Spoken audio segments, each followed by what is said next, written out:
Acid base जो बहुत ही मुश्किल टॉपिक है स्टूडेंट्स के लिए, लेकिन कोशिश करेंगे कि इसको बहुत से इजी वे में हम ले आएँ। आपको पता है हमारे पास 3 चीज़ें हैं, एक पीएच है, एक बाइकार्बोनेट है और एक PCO2 है। ठीक है, पीएच की हमें पता है नॉर्मल रेंज क्या है 7.35 से ह्यूमन में 7.45। बाइकार्बोनेट की वैल्यू 24 से 28 है, लेकिन हम अपने कंफर्ट के लिए 24 ही याद रखेंगे। ठीक है, PCO2 की वैल्यू 40 से 45 है, लेकिन हम अपने कंफर्ट के लिए जहन में रखेंगे 45। ठीक हो गया। अब याद रखें कि जो बाइकार्बोनेट है इस पे माइनस चार्ज होता है, तो ये एज ए असास या बेस बिहेव करता है। क्या बिहेव करता है? बेस बिहेव करता है। उर्दू में भी मैं लिख देता हूँ, एज ए असास बिहेव करता है। और ये फंक्शन है किसका? इस पे जो मेन रोल है वो लंग्स का नहीं है, ये हमारे किडनी का बहुत बड़ा रोल है इस पे। ठीक हो गया। और जो PCO2 है 40 से 45 वैल्यू, मैंने 45 इसकी इधर बनाई है। CO2 साफ ज़ाहिर है सबसे ज़्यादा जो है ये H2O के साथ, वाटर के साथ मिलकर कार्बनिक एसिड बनता है। एसिड जो है वो तेज़ाब होता है, इसलिए ये एज ए एसिड बिहेव करता है। इसको मैं आगे लिख रहा हूँ तेज़ाब। तो ये CO2 कहाँ से आता जाता है ज़्यादा? लंग्स के ज़रिए। तो ये जो है ना वो मैं फेफड़े बना रहा हूँ, ये ड्राइंग को आप माफ़ कीजिएगा। खैर ये तेज़ाब की तरह बिहेव करता है। अब बहुत ही आसान है, अगर इन तीनों की वैल्यू ऊपर जा रही हो, ठीक है, या इन तीनों की वैल्यू अपने बेस पॉइंट से नीचे जा रही हो, तो ये चीज़ क्या होगी? ये चीज़ मेटाबॉलिक होगी। ये चीज़ क्या होगी? मेटाबॉलिक होगी। अब उसमें हम देखेंगे फिर पीएच अगर एसिडिक है तो वो मेटाबॉलिक क्या हो जाएगी? एसिडोसिस। और अगर पीएच बेसिक है तो वो क्या हो जाएगी? Metabolic alkalosis. वो तो हमें वहाँ से 7.35 या उससे पता चलेगा कि मेटाबॉलिक अल्कलोसिस। यानी ये 7.46, अगर 7.48 पीएच है 48, तो ये अल्कली की तरफ जा रही है तो अल्कलोसिस होगी। और ये 7.28 है तो ये मेटाबॉलिक एसिडोसिस हो जाएगी। तो ये बहुत ईजी वे। और इन अगर तीरों में इनकी डायरेक्शन में वैल्यूज़ में, जैसे एक चीज़ यानी पीएच, ये मैं दोबारा पीएच बाइकार्ब और PCO2 ये बढ़ रहा है, ये कम हो रहा है, ये भी कम हो रहा है। ठीक है, या ये कम हो रहा है, ये बढ़ रहा है और ये भी बढ़ रहा है, तो इनमें तीरों में आ गया तजाद। अगर ये तजाद आ जाएगा तो चीज़ क्या होगी? रिस्पिरेटरी होगी। और अगर वो एसिड होगा तो ये क्या होगी? यानी pH 7.28 की तरफ नीचे की तरफ होगी तो क्या होगी? Respiratory acidosis. और अगर pH 7.48 7.52 होगी तो वो क्या होगी? अल्केलोसिस। ठीक हो गया बेटे। अब मैं, अगर होता ये है कि अल्लाह ताला ने जो निज़ाम बनाया है, अगर गुर्दे में प्रॉब्लम होगा तो फेफड़ा उसको कवर करेगा, और अगर फेफड़े में प्रॉब्लम होगा तो गुर्दा उसको कवर करेगा। लेकिन ले दे के ये जो हमारा ब्लड है, इसमें ये RBC या ब्लड में दिखा रहा हूँ, इसमें पीएच कोशिश करेंगे कि 7.35 से 7.45 रहे, चाहे वो कंपनसेट करे चाहे वो कंपनसेट करे। बाज़ का दोनों में प्रॉब्लम आ जाता है, जिसको हम मिक्स्ड एसिडोसिस या मिक्स अल्कोलोसिस कहते हैं। अभी मैं आपको इंशाल्लाह ताला 6 सिनेरियो एक देता हूँ, जिससे आपको पता चलेगा कि कैसे ये एसिडोसिस है, कैसे अल्कोलोसिस है। Thank you.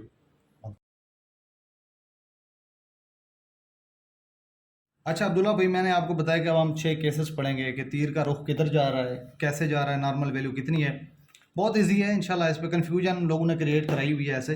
अब देखें पीएच मैंने लिखी है, एक केस है 7.28, बाइकार्बोनेट है 24, सॉरी PCO2 है 24 और बाइकार्बोनेट है 12। इसकी अगर नॉर्मल वैल्यू देखें 7.35 से 45, ये वहाँ से क्या हुआ है? इसका एरो मैं लगा रहा हूँ, कम हुआ है। PCO2 भी 45 से 24 हुआ है तो क्या हुआ है? कम हुआ है। बाइकार्बोनेट भी 24 से 12 कम हुआ है। मालूम क्या हुआ? तीन का रुख एक तरफ है, एक तरफ है तो चीज़ कंफर्म हो गई। पहली बात मेटाबॉलिक है। अब मेटाबॉलिक है तो अगर पीएच को आगे इधर देखेंगे, ये एसिडिक है या अल्कली है भाई? 7.28 है तो बोले एसिडिक। एसिडिक है, तो सिंपल सा कंक्लूजन क्या है? Metabolic acidosis. Metabolic acidosis confirm हो गया। अब ये देखो बेटा कि मसला इसका मतलब है बाइकार्बोनेट किसको शो करता है? मैंने कहा ज्यादातर गुर्दे को शो करता है। मसला गुर्दे में था। CO2 बेचारी वाश आउट हुई, उसने जोर लगाया तो फेफड़े ने जिसमें स्टार लगाया उसने कंपनसेट किया, अपना रेस्पिरेटरी रेट बढ़ा के वो 45 की बजाय 24 पे ले आया, तो ये metabolic acidosis number 1 case. Number 2 पे आए बेटे, अब पीएच है 7.52, बाइकार्बोनेट है 34 और PCO2 है 15। अगेन अगर देखें 7.35 से 7.45, ये उससे क्या हुई है, 52 जो है ये बढ़ी हुई है, ये तीर का निशान ऊपर गया। बाइकार्बोनेट 24 से 34 हुए तो ये बढ़ गए, ज़्यादा हुए। PCO2 45 से 50 हुई, ये भी क्या हुई, बढ़ गई। तीनों चीज़ें ऊपर जा रही हैं, मालूम होगा कि है तो जो चीज़ है मेटाबॉलिक है। अब इस पीएच को आगे देखेंगे, ये बता रही है कि मैं अल्कली हूँ, तो इसमें जवाब क्या बनेगा, मेटाबॉलिक अल्कलोसिस। ठीक है, ये हो गई हमारी मेटाबॉलिक अल्कलोसिस। अब मेटाबॉलिक का मतलब है कि ज़्यादातर किडनी में ही प्रॉब्लम है, और बाइकार्ब देखें बढ़ गया है, वो बढ़ना उसका ये एज ए बेस बिहेव करता है। मैंने कहा बाइकार्बोनेट एज ए असास बिहेव करता है, असास का बढ़ना क्या होता है, अल्कलोसिस होता है। लेकिन CO2 तेज़ाब है। अब फेफड़े ने कोशिश की दोबारा कि मैं तेज़ाब अपने पास ज़्यादा से ज़्यादा रखूं, उसने रेस्पिरेटरी रेट कम कर दिया, अपनी 45 से CO2 को 50 तक ले आया ब्लड में।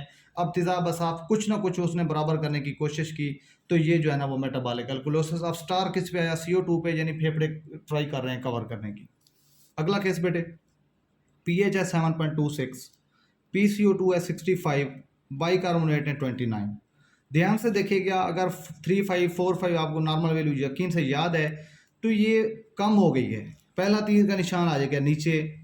PCO2 45 होती है, ये उससे क्या हो गई, बढ़ गई, तो ये तीर का निशान किधर जा रहा है, ऊपर। और बाइकार्बोनेट 24 से 29 हो गई, ये भी ऊपर। तीन तीरों में से आपस में तजाद आ गया है, तो मालूम क्या हुआ, चीज़ क्या है, रेस्पिरेटरी चीज़ है। अब रेस्पिरेटरी चीज़ है, इधर से पीएच को देखो, ये शो करती है कि ये एसिडिक है, तो ये कंफर्म क्या है, रेस्पिरेटरी, वेरी गुड बेटे, रेस्पिरेटरी एसिडोसिस। तो ये आप लोगों को कंफ्यूज होने की ज़रा बराबर भी टेंशन नहीं, रेस्पिरेटरी एसिडोसिस है। मालूम ये हुआ कि मसला रेस्पिरेशन में था, प्रॉब्लम लंग्स में था। अब जैसे कोई अस्थमा का मरीज है, सवियर अस्थमा है, जो सांस लेना बंद हो गया, इतना निढाल हो गया है जिसमें CO2 रिटेन होना शुरू हो गई है, या कोई पुराना स्मोकर है जिसमें CO2 रिटेन होना शुरू हो गई है, या बहुत मोटा बंदा है, पिकविकियन सिंड्रोम है, ओबेसिटी हाइपोवेंटिलेशन सिंड्रोम है, वो CO2 निकाल ही नहीं सकता। वो CO2 क्या बिहेव करती है, एज ए तेजाब। जब CO2 तेजाब बिहेव करती है तो उसने अपना असर भी दिखाया रेस्पिरेटरी एसिडोसिस करके। अब जो बेस है या गुर्दा है, वो बेचारे के पास 24 होते हैं एहसास, अब वो मजीद एहसास पकड़ रहा है, किसी तरह मैं उस तेजाब को कवर करूं, लिहाजा ये 24 से उसने 29 कर दिया, कोशिश कर रहा है। अगले केस पे आओ बेटा, निहायत ईजी है, 2 केसेस बच गए। पीएच है 7.56, PCO2 है 20 और बाइकार्बोनेट है 10। अब अगर हम एरोज की डायरेक्शन देखें, ये 3, 5, 4, 5 की निस्बत बढ़ गई है, तो ये पीएच ऊपर की तरफ, PCO2 45 से 20 हो गया, कम हो गया, ये भी कम हो गया, और बाइकार्बोनेट जो है वो 24 से 10 हो गया, ये भी नॉर्मल से कम हो गया है। तीनों में आपस में क्या आ गया, तजाद आ गया, तजाद आ गया। तो पहली बात है, मालूम हुआ चीज़ क्या है, जो भी है रेस्पिरेटरी चीज़ है, शाबाश बेटे। अब रेस्पिरेटरी को अगर मैं गौर से आपको दिखाऊं, ये यहाँ से देखो तो ये अल्कलोसिस है, तो ये जवाब क्या हुआ, रेस्पिरेटरी अल्कलोसिस। शाबाश बेटे, रेस्पिरेटरी अल्कलोसिस तो है, मतलब है नाम से जाहिर है कि मसला रेस्पिरेशन में है। ये देखो फेफड़े में मसला है, फेफड़े में मसला यह है कि 45 उसने कार्बन डाइऑक्साइड रखनी थी। अब कोई बंदा या डरा हुआ है या कोई माउंटेन पे चढ़ रहा है, इतनी तेज़ी से सांस ले रहा है कि उसने अपनी CO2 को निकाल बाहर फेंक दिया है। अब 45 से उसकी CO2 20 पे आ गई है, लेकिन अब ब्लड में तो प्रॉब्लम होना शुरू हो जाएगा। अब गुर्दे ने क्या किया, वो भी अपना असास अगर रखता अपने पास, उधर से उसका तेजाब निकल गया है, तो ये डबल अल्कोलोसिस हो जाती। लेकिन गुर्दे ने बड़ी हिम्मत की, उसने 24 की बजाय अपने पास सिर्फ 10 असास रखे ताकि अल्कोलोसिस मजीद ख़राब ना हो। उसने 10 बाइकार्बोनेट 14 बाहर भेज दिए, जिसकी वजह से वो कंपनसेट करने की कोशिश कर रहा है। समझ आ गई बेटे। अगला केस है बेटा, पीएच है 7.20, नॉर्मल कितनी होती है 7.35 से 7.45। ये जिसको सारा समझ आ गया उसको ये समझ आएगा। PCO2 है 45 की बजाय 56, और बाइकार्बोनेट भी 16 है। पहली बात है कि ये जो है कम हुई है, ठीक है। PCO2 क्या हुई है, बढ़ गई है, और बाइकार्बोनेट क्या हो गए, कम हो गए बेटे, 24 से कम हो गए। तीनों में दोबारा तजाद है, लेकिन मामला उस तरह का नहीं है। ये चीज़ जिसको समझ आ गई वो महान है इस चीज़ का। अब देखो पीएच तो है 7/20। पहली बात है कि ये तो एसिडिक है, जो भी चीज़ है तो एसिडिक। सिंपल सी बात है कि ये एसिडिक है। अब प्रॉब्लम ये है कि CO2 को एज ए तेज़ाब बिहेव करती है। CO2 45 की बजाय 56 हो गई है।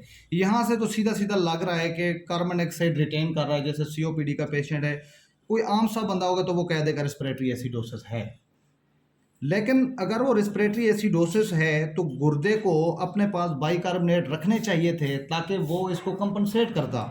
लेकिन गुर्दे को देखो, उसको चाहिए था कि 24 से अपने बाइकार्बोनेट को 30 करता या 32 करता, ताकि जितना तेजाब फेफड़े रख रहे हैं वो उसको कंपनसेट करता। लेकिन वो 24 को खुद उसने 16 किया हुआ है, तो बजाय उसको सपोर्ट करे वो खुद मुजरिम है।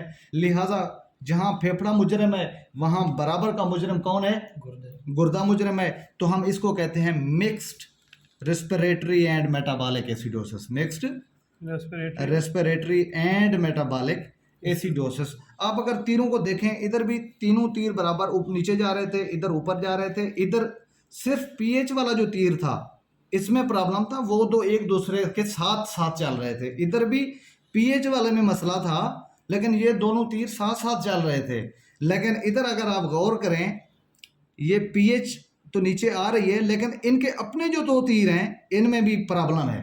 तो अगर उस तरह आपको ना याद आए, सिंप्लीफाई के लिए, जब कार्बन डाइऑक्साइड वाला और बाइकार्बोनेट वाला खुद भी आपस में लड़ रहे हूँ और पीएच वाले के साथ भी लड़ रहे हूँ, तो इसका मतलब है कि मामला गड़बड़ है। अगर अंदर से आपको समझ आता है तो वेल एंड गुड, वरना कम से कम आपको पता होना चाहिए कि बाकी रेस्पिरेटरी में सिर्फ पीएच से ये मुखालिफ सिम्त में जाते हैं, लेकिन जहाँ पे मिक्स्ड का मसला होता है ये वहाँ आपस में भी इनमें तजाद पड़ जाता है। अगली आखिरी बातें छोटी सी, कुछ लोग पूछते हैं कंपनसेशन क्या है, कोई कहता है पार्शली कंपनसेटेड है, कोई कहता है कंपनसेटेड नहीं है। बेटा इसमें तो कोई बात ही नहीं है, या तो कंपनसेशन होगी या पार्शली कंपनसेशन होगी छोटी सी, या नहीं होगी। ठीक है।